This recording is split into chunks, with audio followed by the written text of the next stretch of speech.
What's going on, everybody? Paul here, coming at you with your Crypto Coffee Update, where we start the day by discussing news and upcoming events in the cryptoverse, all while enjoying our fresh cup of coffee. Our first segment is, of course, the News Byte. Today, the Drama Llama is back to hang out with us for a little bit as we talk about WaltonChain. Coming on the heels of their Valentine's Day giveaway, WaltonChain seems to have let slip a less than stellar optimal state of affairs going on behind closed doors. This is because during the announcement of who won the contest, WaltonChain emphatically congratulated themselves. Speculation is abound, with some users saying the entire contest was contrived and rigged, while supporters of WaltonChain offer a different explanation. You see, WaltonChain's supporters, and later on what WaltonChain seemed to confirm via this tweet, is that an employee who entered the contest had won and excitedly tweeted out their thanks and just simply forgot to switch back to their personal account. No big deal, right? Everything's good, everything's fine. Well, it turns out it is kind of a big deal to a large part of the community that just isn't buying the story, and perhaps rightfully so. In a lot of places, it's technically illegal to allow high-ranking employees like this to take place in a contest like this, simply because it's a pretty clear conflict of interest. Furthermore, an employee with enough trust to have access to social media accounts would hopefully have enough sense to not jeopardize the entire multi-million-dollar enterprise with a glaring mistake like this, especially while the project is still in its infancy.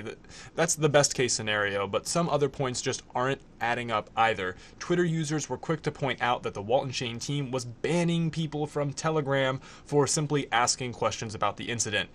Yikes. And from the looks of the WaltonChain subreddit, we're not talking about just trolls being banned. A lot of seasoned WaltonChain veterans are rightfully upset and confused about the fact that a handful of them as well were kicked out of the Telegram for simply talking about this issue with other users. Not a good way to handle a honest mistake, if that's indeed what this is. But you guys let me know what you think below in the comments. Is this just an honest mistake by a company that got a bit overzealous and allowed a employee to compete in a contest that perhaps they shouldn't have been allowed into? Or is this a legitimate astroturfing of fake winners for a fake contest in order to pump up the numbers of a potentially shady cryptocurrency project? It could go either way. Let me know what you think in the comments. But for now, that wraps up your news bite, and we're getting into your Crypto Coffee update for Friday, March 2nd. Ardor is having a fireside chat and Q&A session with developer Lior Yaffe. Byteball has a change to their distribution terms and conditions, so a little bit of a change there affecting the upcoming airdrop may be worth taking a look if you're interested in Byteball. Pivx is having their live stream today. A-Chain is having a meetup in Silicon Valley, California. There's an airdrop to the top 500,000 BNB holders on Binance. You'll be getting some extra tokens if you fall within those parameters. Leviar Coin is releasing some more relaunch info about their rebranding, including a white paper and a roadmap today. Hex is having a hard fork. And Influx Coin will be delisted from Bitrex. It's leaving, not coming. Bitrex has a lot of delistings lately, and at this rate, by 2019-2020, Bitrex will actually delist Bitcoin. Just a joke. Alright, moving on to March 3rd, Saturday. The Ethereum Development Conference is going on in Toronto with such names as OmiseGo, Kyber, and of course Ethereum, with Vitalik Buterin making a special appearance. Zepin is having a meetup in Singapore. Neo is also having a meetup in Singapore. Zilliqa will be having their meetup in Taiwan. Exchange Union is having a meetup in Hong Kong. And Crown Token is having a meetup in Miami.